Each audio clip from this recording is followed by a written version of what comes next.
আসসালামু আলাইকুম। কালকে আমি এই খাল থেকে একটা চুঙ্গা উঠাইছিলাম। চুঙ্গার ভিতরে কোনো মাছ পাওয়া যায় নাই। আজকে আমি আবার আসছি জোয়ারের পানিতেই চুঙ্গা উঠাইতে। কালকে একটা কাঁকড়া পাইছিলাম, আর আজকে আমি চুঙ্গাটা খালের সাইডে পাইতে রাখছি যেন আমার উঠাইতে সুবিধা হয়। খালে অনেক বেশি পানি, নিচে ডুব দিয়ে যাইয়ে থাকা যায় না, এই কারণে পাশে পাইতে রাখছি। এখন আমি যাবো চুঙ্গাটা উঠাইতে, আপনারা আমার সাথেই থাকেন, দেখেন কি মাছ পাওয়া যায়।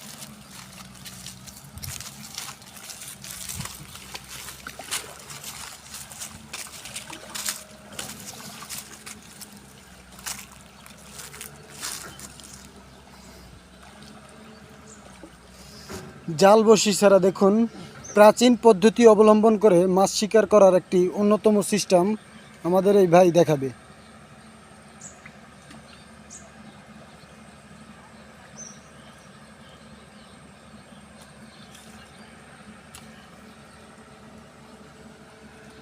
ভাই এইরকমের পদ্ধতিতে আপনি আগে পরে কোনো সময় কি মাছ ধরছেন? না, এই প্রথম।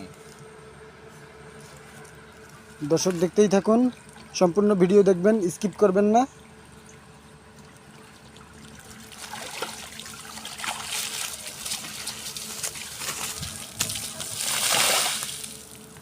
আজকে কোনো মাছ আসে নাই। ওরে, মাছ তো আসেই নাই। কালকে তো কালকে একটি কাঁকড়া আসছিল, আজকে কিচ্ছু আসে নাই। কালকে আমি এই পাশের সাইডের জমিতে একটা পাইপ রেখে গেছিলাম, আজকে ওই পাইপটাও দেখবো এইটার ভিতরে কোনো মাছ আছে নাকি।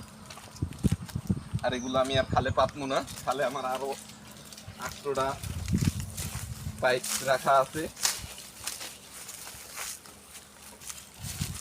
আরও একটি চুঙ্গা, পাশেই একটি ছোট পাইহে ছিল, ওইটাই পাইতে রাখছিল, এটা এখন উঠাবে। এটা কোন জায়গা? এই জায়গায় এত লাড়া সারা দিলে থাকবে মাছ। উড়ান উড়ান।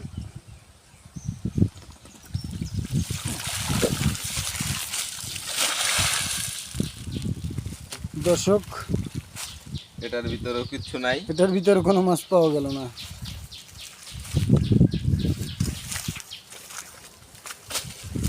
আর আসলে আমার মেজাজ মেলা খারাপ হয়ে গেছে। আমি 2টা চুঙ্গা দেখছি, 2টা মাছ পাই নেই। আমার এই জায়গা আরো একটা আছে চুঙ্গা, আমি এইটাও এখন উঠানোর চেষ্টা করব।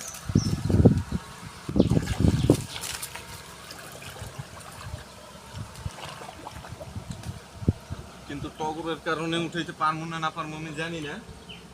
এগুলো অনেক পানির নিচে পাতা।